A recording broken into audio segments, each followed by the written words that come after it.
Morning, morning, morning. Yes, we're back with another episode, another rider. Today we have, is it Yazan? Yazan, yes. Yazan, and he's an interesting guy. He's alert, he's friendly, he's a nice guy, and he's a surgeon. And he's a breast surgeon. So I think if you want bigger breasts or if you've got a problem with your breasts or anything to do with breasts, he's the man to go to. So nice to have you here today, Yazan. Thank you, Simon. Thank you for having me. Okay, that's good. So tell me, why surgeons and how did you get into the industry? Well, it's a bit of a family thing. So my dad is a surgeon. He's one of the first surgeons qualified in Jordan, Okay, from the Middle East. So I've been to Jordan, yeah, that's good. Aqaba. We're from the other part of Okay. Molotov part. And I thought I just wanted to do surgery. So I finished medical school, came to the UK, started specializing in general surgery. Then I did a job in breast surgery, which is mainly breast cancer rather than making breasts big. And that was very interesting. You have very good outcomes. Most ladies do make it after their breast cancer treatments, and they're a thankful bunch, so why not?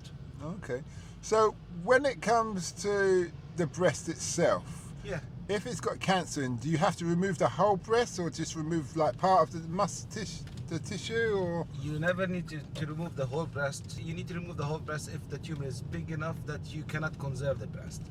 It depends. If you have an A cup and it's a small tumor, you might end up removing the breast. But if you have a double K cup, even if you have a 5 or 6 centimeter tumor, you can do a reduction and remove that cancer. So most ladies, more than 60-70% of ladies will have their breasts conserved if they have a breast cancer diagnosis. It's only about 30% that will need the mastectomy.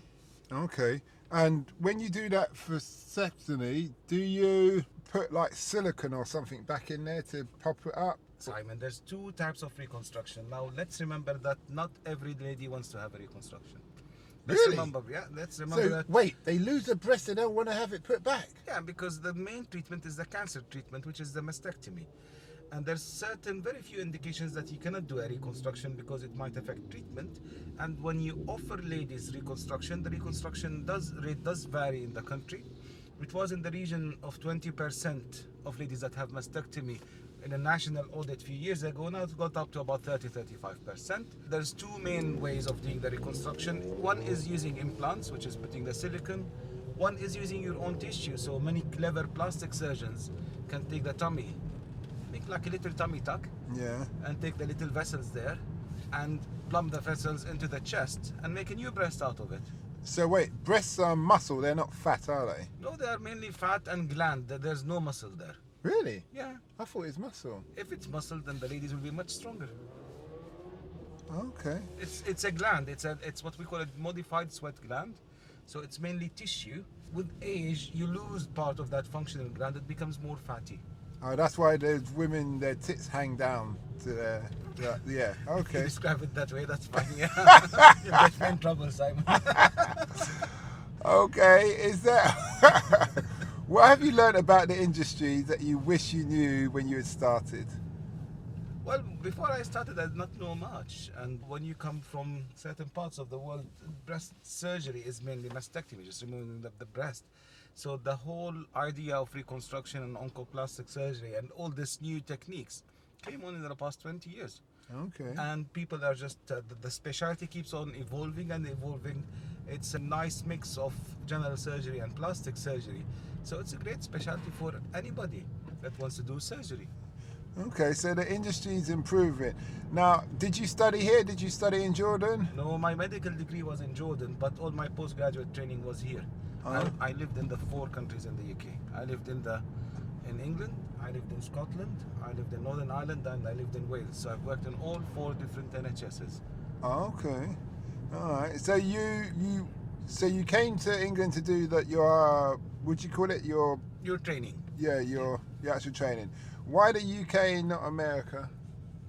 First of all, UK is more open for surgical training from overseas people. Okay. And if you look at, there's different types of surgeries and different countries that do them better. And UK is world leader in breast surgery. Really? Yeah, it's much better.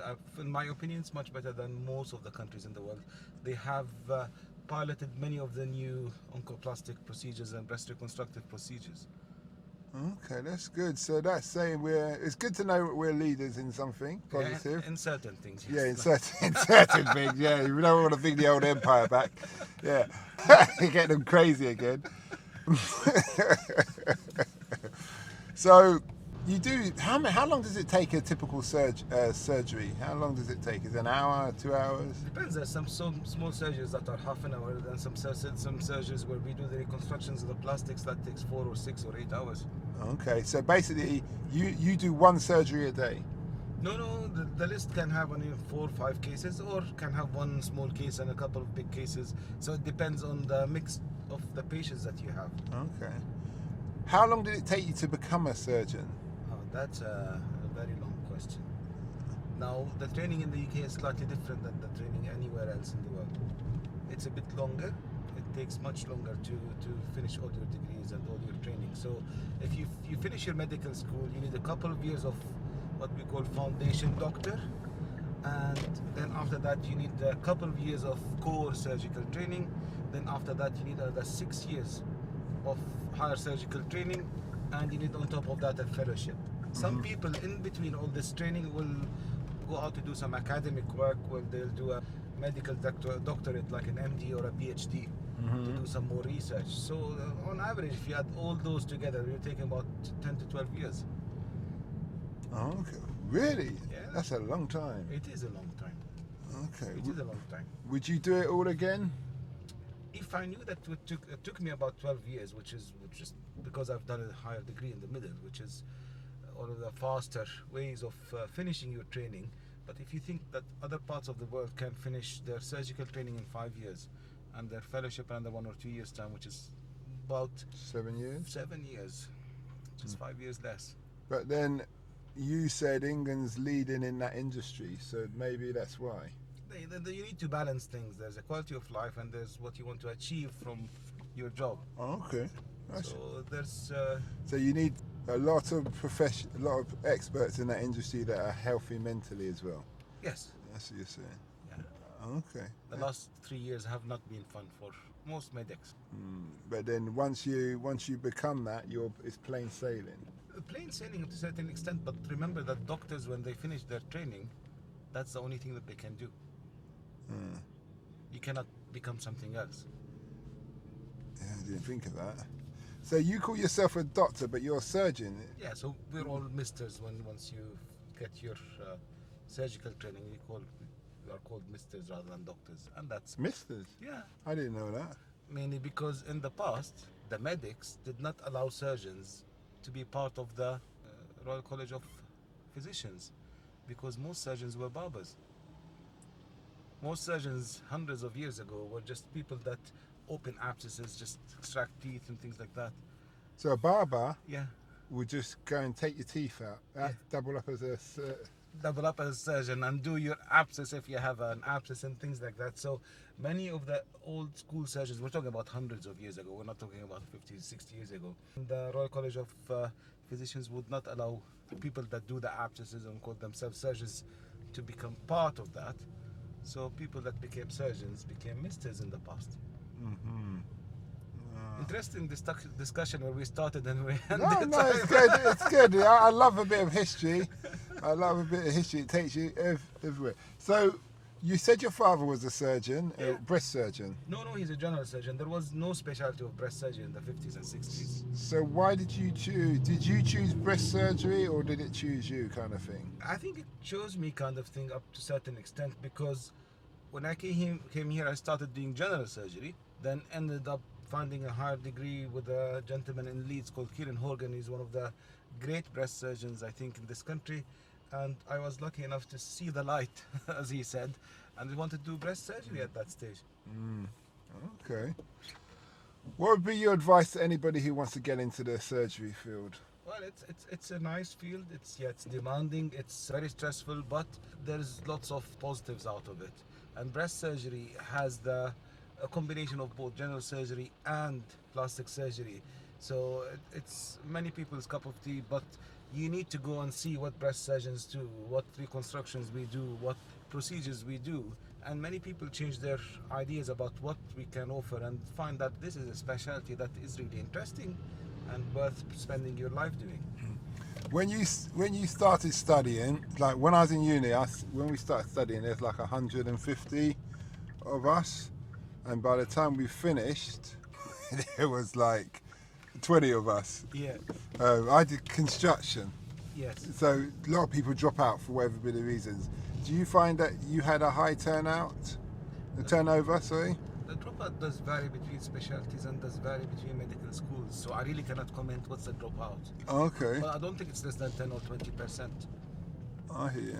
That's in the medical school, and don't forget there's people that drop out during their training and change their training, their training paths and careers. Would you say you need a strong stomach, because obviously you're cutting people open and doing? Yes, blood is not everybody's cup of tea. Yeah. And some people cannot see. How long was it before you were confident working on your own? Because I assume you're working as assistant for a period of time. Yeah, but you do things in stepwise. So the smaller bits you start doing on your own in the first few years, and then you start doing parts of the bigger bits, and then you start doing the bigger bits on your own after that. So it's not suddenly one day you're doing everything. It just comes in stages. I hear you. What's the average recovery time for a lady who's had breasts for, you said, for sepsiny? So it really depends what they have, Simon. It's a big specialty. So some people have a lumpectomy, go home the same day. They're okay after a few days for things to start doing small things.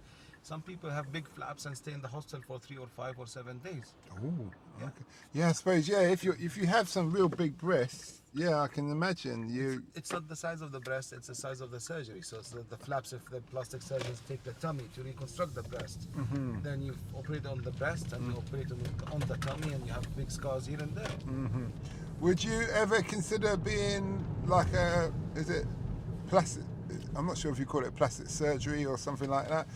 You know, where, like she said, you don't do the Aesthetics, yeah. Yeah, you don't do aesthetics. Do you ever feel that you're going to go into that field as well? No, that's not my cup of tea. But many breast surgeons do aesthetic surgery. I do the reductions and the augmentations only for cancer patients to symmetrize them if there's difference in the breast size. But I will not do it for just purely for aesthetics. Okay, yeah. But many breast surgeons, it's mainly the plastic surgeons that will do the aesthetics, but many breast surgeons do the aesthetics, and just if you're going to go for aesthetic surgery, you need to check your surgeon and do all what needed, because many ladies are now going overseas, having their aesthetic surgery, coming with the results that end up being dealt with here because they're not always great. Yeah, I understand that. You spoke about reductions. Yes. I take it that is women who want smaller breasts. Yes. Is that common? It depends where you live in the country. Now I live in so certain parts of the country, the cup size is not small. If you have a large breast which is quite heavy, it will cause neck pains. It will cause, it's not only aesthetic, it's also functional. So back pain, neck pain, also limit what you can wear and what you cannot wear. So it's not uncommon for ladies with a large cup size to have a breast reduction. I just don't see why. I understand, but I'm a breast man, so I just like, no! I told you, don't do it! Don't get do me in it! trouble, Simon. But anyway, we're coming to the end of the journey. What does the future hold for Yazan? I have no clue. That's why I'm here visiting London. So we'll see. Okay. Well, thanks a lot for that, and we wish you well. Thank you, Simon. It's a pleasure. We hope that episode enhanced your life. We post an interview every day, as well as vlogging on our social media channels. Don't forget to subscribe to get our latest episode.